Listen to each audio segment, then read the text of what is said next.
Ontem o STF resolveu votar a questão do marco temporal. Matéria do Estadão que a gente vai tratar com vocês daqui a pouco. Só que ao votar a questão do marco temporal, o STF mexeu no verdadeiro vespeiro, a bancada ruralista. E aí, agora, o Congresso resolveu, em resposta a essa ação e essa interferência do STF, fazer obstrução do Congresso e ainda já se fala em nova Constituinte. E nessa nova Constituinte, a ideia é retirar poder do STF. A gente vai falar um pouquinho sobre isso aqui.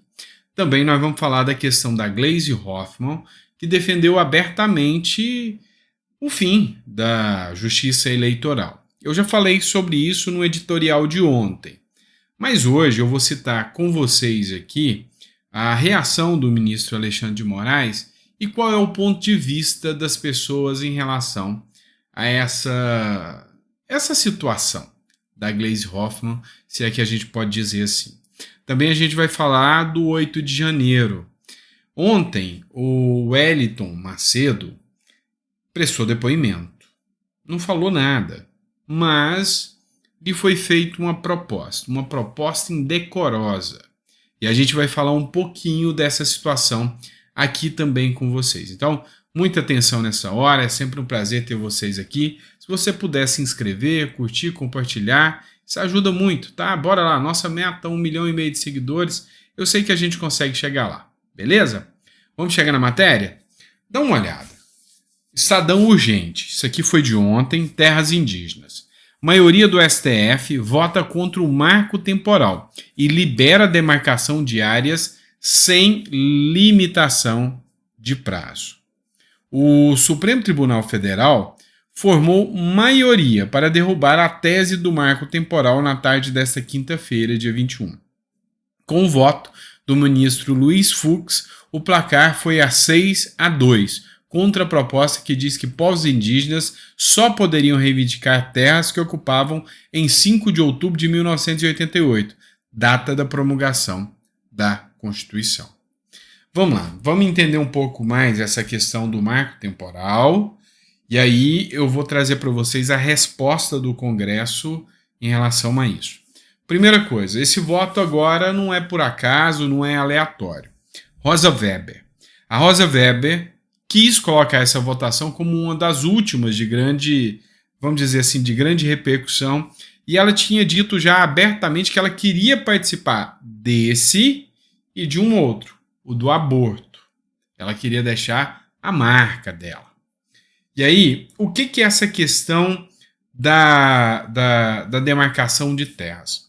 Nós temos um livrinho que se chama Constituição, não sei se você já viu falar. É meio fora de moda falar disso, mas existe. Chama Constituição. E lá na Constituição fala que seria dado um prazo para demarcação de terras indígenas. E a partir dali quando? Da construção da Constituição, ou seja, a partir do momento que foi promulgada a Constituição. Então, segundo a tese, somente os índios que já estavam nas terras quando da promulgação da Constituição é que teriam o direito de solicitar a demarcação de terras. Os índios que entrassem depois da Constituição nas terras não teriam direito. E a Constituição é muito clara sobre essa questão das terras indígenas. Tanto que aqui na Constituição nós temos o artigo 231 da Constituição da República. E ele fala o seguinte: são reconhecidos aos índios sua organização social, costumes, línguas e crenças e tradições e direitos originários sobre as terras que tradicionalmente ocupam, competindo à União demarcá-las, proteger e fazer respeitar todos os bens. Aí vem o artigo 1º. São terras tradicionalmente ocupadas pelos índios, as por ele habitadas, em caráter permanente, as utilizadas para suas atividades produtivas, as imprescindíveis à preservação dos recursos ambientais necessários a seu bem-estar e as necessárias à sua reprodução física e cultural, segundo seus usos, costumes e tradições.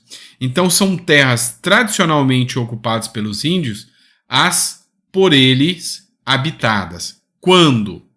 Em 5 de outubro de 1988, quando a Constituição foi criada. Então, Sandro, você concorda com o marco temporal? Concordo. Para mim, índio querer vir depois da Constituição, tomar posse de um pedaço de terra e falar que aquela terra é tradicionalmente ocupada por eles, não cola, tá? Então eu sou favorável ao voto do Nunes Marques, que votou a favor do marco temporal. Mas isso é o meu ponto de vista jurídico da coisa aqui. Só que aí teve repercussão. Matéria da Record aqui, sempre citando a fonte para vocês. Em reação à decisão do STF sobre marco temporal, bancada ruralista promete obstruir a pauta do Congresso. A bancada ruralista é a maior bancada do Congresso. A bancada ruralista ela tem o maior grupo de deputados, tendo poder, inclusive, de aprovar a Constituição, aprovar a emenda à Constituição. Eles são grandes. E aí, eles não gostaram nada disso. Por quê? Porque aí uma turma de índio pega um pedaço de uma terra que é ocupada por um fazendeiro, que tem plantações, e fala, isso aqui é terra indígena. E aí a terra é retirada do fazendeiro. O STF ainda não julgou a questão da indenização do fazendeiro. Tá? Provavelmente em títulos da dívida pública, recebíveis em 10 anos, 20 anos, é uma coisa, sabe, estrondosa. E aí os fazendeiros não gostaram nada disso, porque o fazendeiro cultiva, compra, prepara, para de repente ele perder essa terra para o Estado, para dar para índio. Só que aí a coisa pior fechou aqui, ó. Matéria do Correio Brasiliense. Ruralistas endurecem contra o STF por marco temporal e sugerem, inclusive, uma constituinte. O que é uma constituinte? É fazer uma nova Constituição. É começar do zero, é refazer o país do zero. E aí na nova Constituinte eles podem escolher até a forma de governo. Se quiser colocar monarquia no Brasil, eles podem através de uma nova Constituinte? Não tem problema nenhum. Não tem problema nenhum. Então, eles podem fazer. Então, o poder constituinte é um poder originário, ou seja, ele vai começar um novo Estado com as regras deles. E ali, se eles quiserem acabar com o STF, eles podem. Se eles quiserem fortalecer o STF, eles podem, porque começa uma nova Constituição. E isso é atribuição do Congresso, tá? Do Congresso. Não é do STF, não é do Lula, é do Congresso. E aí, a bancada ruralista já está falando, inclusive, em começar uma nova Constituição e dar uma resposta dura ao STF. Vamos ver o que isso vai dar. Mas de todas as medidas até agora anunciadas contra o STF, essa, como resposta ao STF, essa é a mais dura que o STF já enfrentou até agora. Se isso se tornar verdade, se a bancada ruralista resolver comprar essa briga e criar mesmo uma nova constituinte, vai mudar a regra do jogo todinha. E aí o STF pode perder muito poder. Lembrando vocês que eu tive com o Aldo Rebelo, isso em 2022 foi setembro, agosto de 2022, no Museu do Amanhã, teve uma palestra do Aldo Rebelo. Eu sentei, conversei com ele, um cara incrível. Inclusive eu quero até mandar um abraço para o Antônio Carlos da Conacat, que promoveu esse evento, esse encontro. E aí o Aldo Rebelo ele falava o seguinte, olha só, hoje o STF tem muito poder, ou seja, as instituições civis têm muito poder, porque a Constituição foi uma resposta ao regime militar.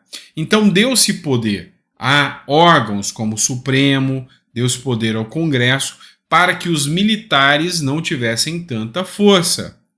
Então foi uma resposta aos militares, por isso tanto poder ao judiciário. O que pode acontecer agora? O inverso. Como resposta ao judiciário, uma nova constituinte que tira poder do judiciário. Não sei se vai acontecer, mas tem grande chance de acontecer isso. Vamos lá. Bora falar de CPMI agora, trazendo inclusive uma matéria da Folha de São Paulo, citando a fonte, Folha de São Paulo. CPI do 8 de janeiro propõe delação a condenado por bomba. Estou falando do Wellington Macedo.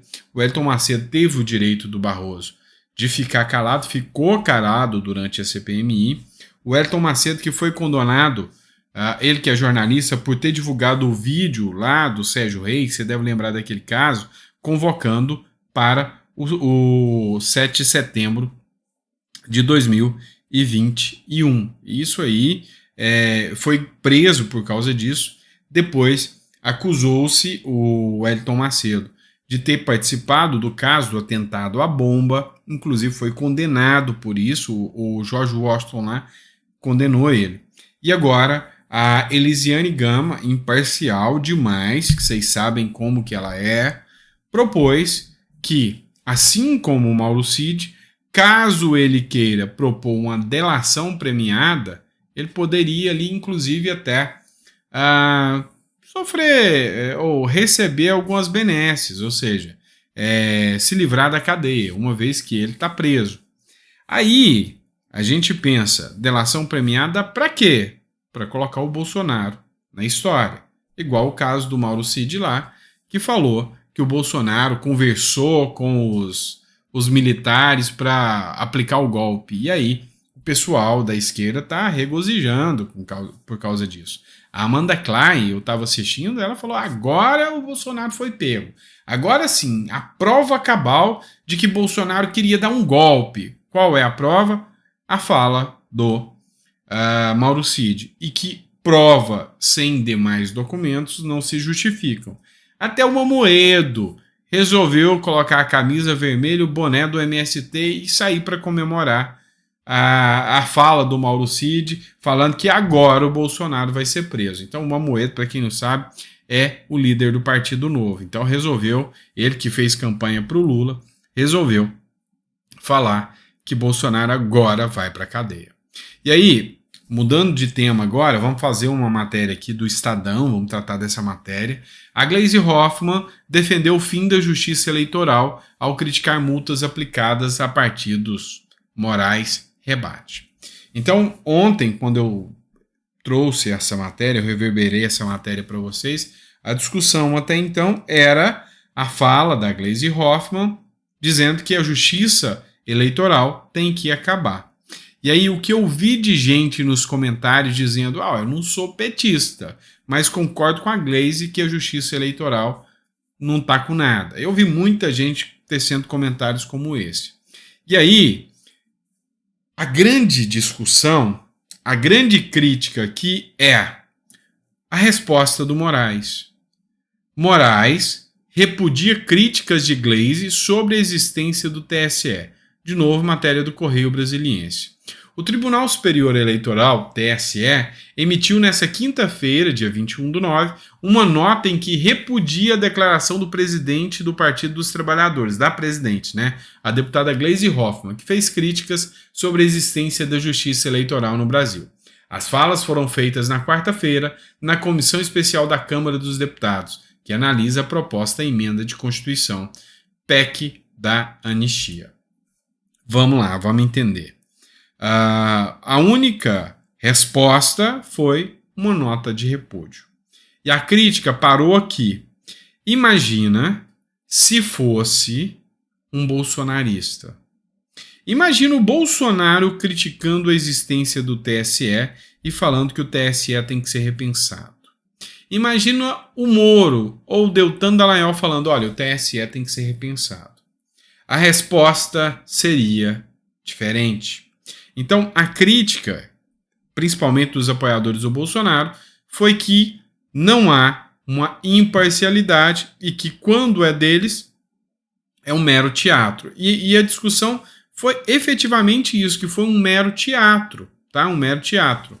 O Joel Pinheiro fez uma postagem falando que o TSE tem que repudiar, que começa a perceber um racha. Espera aí que eu vou colocar para vocês, que eu achei interessante esse argumento do Joel Pinheiro.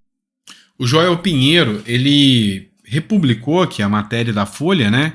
Moraes rebate Glaze e critica agressões infundadas contra a justiça eleitoral. E aí ele escreveu o seguinte: vocês juram que Moraes e PT são uma coisa só? Discordo e sempre discordei. E eu concordo com ele. Também acho que Moraes e PT não é a mesma coisa. O PT sempre teve problema em aceitar instituições independentes. E o Moraes está bem intolerante com discursos que coloquem o judiciário em dúvida. Isso ainda vai dar conflito. E entre Alexandre de Moraes e PT, de qual lado você ficaria? Se a pergunta foi feita para mim, eu diria para vocês, nenhum. De jeito nenhum, eu ficaria nenhum dos dois lados. Não acho que o PT esteja fazendo um serviço plausível, necessário e útil, assim como também acho que o STF vem dando mais bolas fora, mais erros do que acertos. Tem acertos, mas está dando mais erros, tá? Então, como por exemplo, acabou de fazer o marco temporal. Achei um absurdo. E a gente citou esse tema aqui agora. As prisões do 8 de janeiro, achei também um absurdo até pela competência não ser do STF. Então, assim, para mim, é o sujo falando mal lavado aqui, eu acho que nenhum. Mas aí, eu achei interessante, por quê? Porque nesse comentário do Joel, que ele cita aqui, que já começa a surgir um racha entre o PT e o STF e o Judiciário, o Joel fala que isso aqui ainda vai dar ruim, né? Vai dar problema, vai dar conflito. E nesse conflito, é lógico que quem vai perder é o PT. Moraes hoje tem muito mais força do que o PT. Não tem comparação hoje a força do Moraes comparada ao PT. Tá? Não tem comparação. Moraes é muito mais forte. E aí entra de novo naquela teoria da conspiração que muita gente, e eu acredito, que na verdade o PT foi só uma escadinha para o Alckmin retornar ao poder. Mas e você? O que você pensa sobre isso? Qual é o seu ponto de vista sobre essa situação? Ontem também, um assunto que bombou nas redes sociais, que foi discutido demais, foi esse trecho aqui que o Paulo Bilinski publicou, né? Uma fala da Jandira Fegali, ela que é do PCdoB, Partido Comunista do Brasil, chamou o Nicolas de moleque. Dá uma olhada só. Que precisa de resposta. Isso é um moleque. Moleque, eu tenho vergonha. Isso é um moleque. Não tá vendo prefeitura e perder todo. Esse moleque precisa de resposta. Moleque precisa de respeito. Tem que respeitar o seu deputado. Eu peço que a gente. Nesses termos eu não vou dar direito a mim, não. Nesses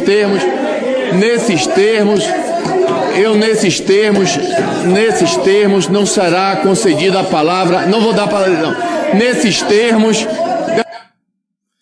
Pois é. E aí a gente vê essa cena deplorável, né, do Congresso Nacional, onde é um lugar que deveria ter respeito, tá? Tanto do Nicolas para a Jandira e da Jandira para o Nicolas. Mas aqui, quem fez o xingamento e ofensa foi a esquerda do amor. Nicolas não xingou, Nicolas só respondeu. E aí, meu amigo, a gente vê que, sinceramente, há um conflito moral muito grande hoje acontecendo no Congresso Nacional. E isso aí preocupa muito. Vamos lá, por fim, mas não menos importante, já que eu já me estendi com o vídeo, eu ia deixar isso aqui para outro editorial, mas vamos lá. Lula nomeia seu carcereiro na PF para cargo na presidência. Que coisa mais fofa, meu Deus. Matéria do Conexão Política. O carcereiro de Lula, durante sua prisão na Superintendência da Polícia Federal em Curitiba, Paulo Rocha Gonçalves Júnior, está prestes a assumir uma nova função. De acordo com as informações do jornalista Rodrigo Capelli, do Metrópolis, Paulão, como é conhecido carinhosamente por Lula, foi requisitado para trabalhar em Brasília, mais especificamente na Presidência da República. Esse negócio de Paulão, carcereiro, é complicado, né? É complicado. Levavam uma quentinha pro Lula lá. Então, assim, é uma matéria que envergonha, né? Assim, você saber que o seu presidente O presidente do seu país foi preso e proferiu aqui, vamos dizer assim, nutriu um carinho muito especial com um carcereiro cujo nome é Paulão, carinhosamente dito, vulgo Paulão. Pois é, eu não ia poder deixar sem trazer essa matéria para vocês. E aí, o que vocês acham sobre o presidente colocar o carcereiro para trabalhar na presidência da República? O que você acha sobre isso? É o Brasil que o poste faz xixi no cachorro ou não é? Tô errado ou não? Coloca no comentário. E é isso, pessoal. A gente volta daqui a pouco, meio-dia, a gente tá de volta com mais conteúdo para vocês. Combinado? Grande abraço, fica com Deus e até a próxima.